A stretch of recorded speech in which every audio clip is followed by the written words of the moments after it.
आज हम बात कर रहे हैं रिलायंस पावर की। रिलायंस पावर के स्टॉक में आज बहुत ही जबरदस्त तेजी बनी हुई है। एक तरफ आप देखोगे निफ्टी एनर्जी में गिरावट है, उसके बावजूद भी रिलायंस पावर के स्टॉक में हमें 7% से ऊपर की बम्पर तेजी देखने को मिली। तो इस तेजी के पीछे वजह क्या है, जानने की कोशिश करेंगे इस वीडियो के माध्यम से। क्या यहाँ से स्टॉक बहुत तेजी से आगे जा सकता है?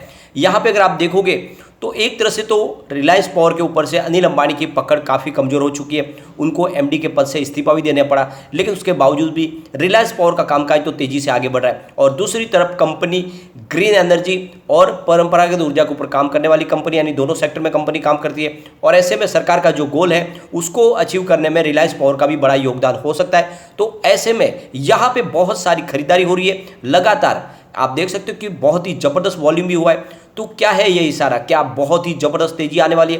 क्या इस बार स्टॉक 20 को क्रॉस कर जाएगा? तो बहुत सारे सवाल है जिनके जवाब जानने की कोशिश करेंगे इस वीडियो के माध्यम से। क्या ये मल्टी बैगर बनने को तैयार है, जबकि इसकी प्राइस तो फिलहाल पेनी स्टॉक के बराबर है? क्या यहाँ पे दाव लगाया जा सकता है? तो इन सारी बातों को जानेंगे इस वीडियो के माध्यम से। लेकिन फ्रेंड, उससे पहले अगर आप पहली बार हमारे चैनल पे आए तो चैनल को सब्सक्राइब कर दीजिए, एक बेल आइकॉन दबा दीजिए ताकि जब भी नया वीडियो बने पहला नोटिफिकेशन आपको मिले। वीडियो पसंद आए तो लाइक शेयर जरूर कीजिए। चलो फ्रेंड्स, वीडियो स्टार्ट करते हैं। मैं हूं आपका दोस्त एस बी दवे और हमारे अपने चैनल ऑनलाइन कमाई में आपका बहुत बहुत स्वागत है। सबसे पहले आज के ट्रेडिंग को डिस्कस कर लेते हैं। अभी लगभग 1:15 का टाइम है। स्टॉक आज ओपन हुआ है 11.55 पर, लो है 11.50 का और हाई है 12.55 का। फिलहाल स्टॉक 12.30 पर है। बहुत ही जबरदस्त तेजी बनी हुई है, करीब 6.49% की तेजी बनी है। और इंट्राडे में आप देख सकते हो कि 7% से भी ऊपर तेजी देखने को मिली। वॉल्यूम को देखें तो बीएससी में 44,52,000 का वॉल्यूम और सामने 21,44,000 की डिलीवरी उठाई गई है। और डिलीवरी का परसेंटेज 48.17% है। बात अगर एनएससी की करें तो यहाँ पे 1,98,95,000 का वॉल्यूम हुआ, सामने 88,39,000 की डिलीवरी उठाई गई है और डिलीवरी का परसेंटेज 44.43% है। तो आप देख सकते हो दोनों एक्सचेंज में भारी क्वांटिटी में कामकाज हो रहा है और लगभग 50% के आस डिलीवरी बेस काम हो रहा है। इसका मतलब यहाँ पे जो भी शेयर उठाए जा रहे हैं वो डिलीवरी बेस उठाए जा रहे हैं और बड़े फंड हाउस की काफ़ी अच्छी खरीदारी दिख रही है। अगर हम इसके वॉल्यूम को एनालिस करें तो ये आपको समझ में आएगी वाकई में बात की यहाँ पे अब करंट आ चुका है स्टॉक के अंदर। पिछले एक महीने पहले इसका 90 लाख का वॉल्यूम था, 1 वीक पहले 1 करोड़ का वॉल्यूम हुआ था और कल इसका 57 लाख का ही वॉल्यूम था, लेकिन आज 3 करोड़ का वॉल्यूम हो चुका है। अभी बाजार शुरू है, 1 बजे का टाइम है, बाजार क्लोज हो जाते ये वॉल्यूम और भी बढ़ सकता है। तो आप देख सकते हो कि यहाँ पे बड़े स्टॉक की खरीदारी, बड़े फंड हाउस की खरीदारी शुरू हो चुकी है। अगर आप देखें तो वॉल्यूम के जो टॉप 5 शेयर है उसमें ये नंबर 4 पे है। सबसे बड़ी जो शानदार बात यह है कि बाकी के जो 4 स्टॉक है वहाँ पर गिरावट है। ये अकेला स्टॉक है जो बाजार में तेजी के साथ आगे बढ़ रहा है। तो ये बहुत ही बड़ा अचीवमेंट है इसके लिए। इसकी परफॉर्मेंस अगर देखें तो 9.20 52 वीक का लो है और 19.25 52 वीक का ये फिलहाल स्टॉक आप देखोगे 12 रुपीज़ के आसपास है। और जब कोरोना की पहली लहर आई थी, स्टॉक में गिरावट शुरू हुई थी सब में, तो ये भी बहुत नीचे आया था, लगभग 1 रुपीज़ 2 रुपीज़ पे स्टॉक आ चुका था। उसके बाद में 19 तक जाके आया, अब 12 के आसपास मिल रहा है। बिल्कुल यहाँ पे खरीदारी बनती है। जैसे कि आपने देखा होगा पिछले दिनों रिलायंस पावर के मैनेजमेंट की तरफ से और प्रमोटर अनिल अंबानी की तरफ से एक बड़ा प्रस्ताव लाया गया था। वो अपनी एसेट मोनेटाइजेशन करवा देते कंपनी का, ताकि जो भी उनके कर्जदार हैं उनको कर्ज चुका दिया जाए। एक तरह से बहुत सारी देनदारियां जो चुकाना चाहते हैं, अनिल अंबानी चाहते हैं कि पूरी तरह से कर्ज मुक्त होकर कंपनी आगे बढ़े और इसलिए वो चाहते थे कि एक तरह से इसकी जो संपत्तियों का एक वैल्यूशन निकाला जाए और इसमें से कुछ संपत्तियां बेच दी जाए या फिर उसको गिरवी रखा जाए, जिससे जो रकम आएगी उससे कर्ज चुकाया जाए। लेकिन जो उन्होंने ये प्रस्ताव लाया तो यहाँ पे आप देख सकते हो कि एजीएम में वो प्रस्ताव गिर गया। इसके पीछे वजह ये रही कि इसके फेवर में 72.02% के वोट मिले। तो यहाँ पे आप देख सकते हो कि प्रस्ताव को पास करने के लिए कम से कम 75% वोट की जरूरत होती है। यहाँ पे प्रमोटर अनिल अंबानी के पास खुद बहुत ही कम उनकी शेयर होल्डिंग पैटर्न में आप देख सकते हो उनकी हिस्सेदारी है। वजह ये रही कि उनका प्रस्ताव गिर गया।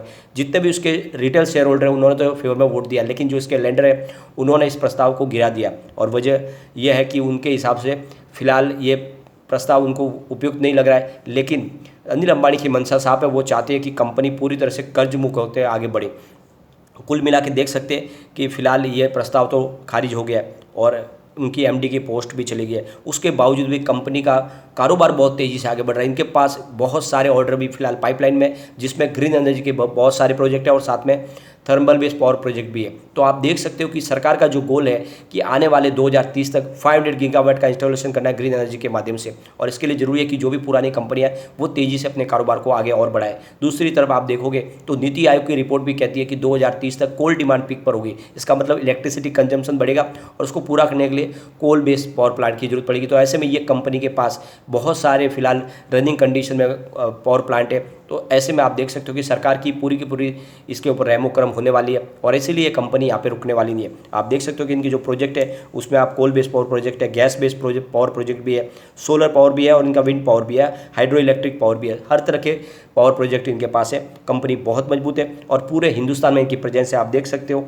कि इनके जो प्रोजेक्ट है वो आपको हर जगह पे दिखाई देंगे, चाहे आप देखो तो राजस्थान हो या आप देख सकते हो गुजरात हो, हर जगह पे, बांग्लादेश में भी इनके पावर प्रोजेक्ट है। तो एक तरह से देखें तो कंपनी का कारोबार बहुत तेज़ी से आगे बढ़ रहा है, और इसीलिए आप देख सकते हो इसमें निवेश करना चाहिए। यहाँ पे आज देख सकते तो निफ्टी एनर्जी में गिरावट थी 25,352 के स्तर पर 0.035% की गिरावट है। तो मामूली निफ्टी एनर्जी में दबाव है। अगर हम इसके फंडामेंटल देखें तो मार्केट कैप इसका 4,203 करोड़ रुपीज़ का है। फिलहाल इसकी जो हाई लो देखें तो 19.20 इसकी हाई थी और 9.15 इसकी लो है। फिलहाल स्टॉक 12.5 के आसपास है।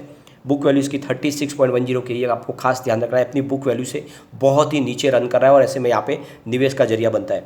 यहाँ पे इसका ROC 5.01 है, इसका ROE -4.55% है, फेस वैल्यू 10 रुपीज़ है। तो देख सकते हो कि फंडामेंटल के हिसाब से बात समझ में आ रही है कि काफ़ी फेयर वैल्यू में स्टॉक मिल रहा है। यहाँ पे अगर हम शेयर होल्डिंग पैटर्न की बात करें तो 24.98% की होल्डिंग प्रमोटर की, यानी ये अनिल अंबानी की होल्डिंग है। लेकिन अगर आप देखोगे तो इससे पहले उनकी होल्डिंग काफ़ी कम थी, उन्होंने अपनी होल्डिंग को बढ़ाया। ये बहुत बड़ा एक पॉजिटिव ट्रिगर है स्टॉक के लिए, और नतीजा है कि यहाँ पे विश्वास लौट आया बड़े बड़े फंड हाउस और FI का भी। यहाँ पे गिरवी शेयर फिलहाल इनके 24.50% के शेयर गिरवी रखे हुए। बात करें FI की तो 4.92% की होल्डिंग दिसंबर में थी, जो मार्च में बढ़कर 5.95% तक आ गई, और जून आते आते FI ने अपनी होल्डिंग को 7.79% तक ले आए। आप देख सकते हो कि FI यहाँ पे एग्रेसिव तरीके से यहाँ पे निवेश करे, और इसीलिए कहा जा सकता है कि स्टॉक आने वाले समय बहुत तेज़ी से आगे बढ़ेगा, क्योंकि FI को बहुत अच्छा नॉलेज है मार्केट को लेकर। उनके पास एक बड़ी टीम होती है, वो रिसर्च करके ही निवेश करते हैं। अगर उनकी रडार पे रिलायंस पावर है तो आप समझ सकते हो कि आने वाले समय ये बड़ा मल्टीबैगर बन सकता है। यहाँ पे DI की बात भी करें तो 3.50% की होल्डिंग उन्होंने ली हुई है, और 3 क्वार्टर से उसको मेंटेन रखा हुआ है, जो बहुत ही अच्छी बात है। म्यूचुअल फंड की बात करें तो 0.12% की होल्डिंग है, जो 3 क्वार्टर से बनी हुई है। तो बिल्कुल ये शेयर होल्डिंग पैटर्न का इशारा है कि आपको यहाँ पे निवेश करना चाहिए। अदर्स की बात करें तो 66.60% की होल्डिंग दिसंबर में थी, घट के 65.57 हुई मार्च में, और फिलहाल जून में और कम होकर 63.73% पर आई। तो जनरल पब्लिक की होल्डिंग घट रही है, लेकिन यहाँ पे FI, DI और म्यूचुअल फंड की होल्डिंग बढ़ रही है। तो बिल्कुल निवेश करना चाहिए। एक बार हम इसके रिटर्न को देखें तो पिछले 5 साल के हिसाब से 72% का निगेटिव रिटर्न है। 3 ईयर के हिसाब से 238% का शानदार पॉजिटिव रिटर्न मिल रहा है। 1 ईयर के हिसाब से अप डाउन देखने को नहीं मिलेगी। तो 3 मंथ के हिसाब से 14.83% की गिरावट देखने को मिल रही है, और इस गिरावट के पीछे जो वजह है वो ये है कि बाजार में ज़बरदस्त गिरावट हुई थी और सारे के सारे स्टॉक धराशायी हुए थे। और ऐसे में अगर आप देखोगे तो जो लार्ज कैप है उसमें भी बड़ी गिरावट हुई है, लगभग 20% 25% की आपको गिरावट देखने को मिलेगी। तो यहाँ पे आपको रिलायंस में इतनी कोई बड़ी गिरावट नहीं देखने को मिले। इसके पीछे वजह यह है कि निचले लेवल से बहुत ही अच्छी खरीदारी होती है, और क्यों ना हो, जिस सेक्टर में कंपनी काम करती है उस पर गवर्नमेंट की तरफ से बहुत ही ज़्यादा रहमो करम है। किसी भी तरह से कंपनी के बंद होने की कोई संभावना नहीं है, क्योंकि कंपनी ग्रीन एनर्जी के ऊपर भी कारोबार करती है, और आने वाला समय ग्रीन एनर्जी के नाम पे होने वाला है। तो ये कंपनी आगे भी सर्वाइव करती रहेगी, और कंपनी का कारोबार ऐसे ही चलता रहेगा। तो निवेश करें, लेकिन रिस्की स्टॉक बहुत है तो लिमिटेड मात्रा में करें, क्योंकि फंडामेंटल काफ़ी ज़्यादा वीक है। फिलहाल प्रमोटर की स्थिति भी बहुत कमज़ोर है, तो लिमिटेड करें, लेकिन जरूर करें। ये स्टॉक वाकई में एक बड़ा मल्टीबैगर बनने की काबिलियत रखता है। यहाँ पे देखें तो कम्युनिटी सेंटिमेंट स्टॉक के साथ बना हुआ है, क्योंकि 100% बाई की कॉल निकल के आ रही है। अब एक बार इसके पिवट लेवल को चेक कर लेते हैं, तो यहाँ से अगर गिरावट होती है तो 11.45 का फर्स्ट सपोर्ट है। ये सपोर्ट टूटा तो 11.35 तक स्टॉक जा सकता है, फिर और नीचे गया तो फिर 11.15 तक भी जा सकता है। तो आप देख सकते हो कि गिरावट में भी 11 से नीचे जाने की संभावना भी फिलहाल इसकी बहुत कम है। पॉजिटिव माहौल बना तो 11.75 का फर्स्ट रेजिस्टेंस है, इसको पार कर लिया तो 11.95 तक स्टॉक चला जाएगा, और तीसरा रेजिस्टेंस 12.05 तक। तो आप देख सकते हो कि इसके तीनों रेजिस्टेंस आज ब्रेक हुए। इंट्राडे में ये 12.5 तक चला गया, तो इसका मतलब ये है कि बुलिश जोन में स्टॉक आ चुका है और आने वाले समय में ये बहुत ही शानदार तेजी से आगे बढ़ सकता है। तो बिल्कुल निवेश करें और आने वाले समय में स्टॉक की संभावना पॉजिटिव बनी हुई है। लेकिन फ्रेंड, कोई भी इन्वेस्टमेंट करने से पहले अपने फाइनेंशियल एडवाइजर से बारे में ले ले या अपना खुद का रिसर्च करें, क्योंकि मैंने वीडियो आपके एजुकेशनल पर्पज के लिए ही बनाए। वीडियो पसंद आए तो लाइक शेयर जरूर कीजिए और चैनल को सब्सक्राइब कर दीजिए। Thank you friend.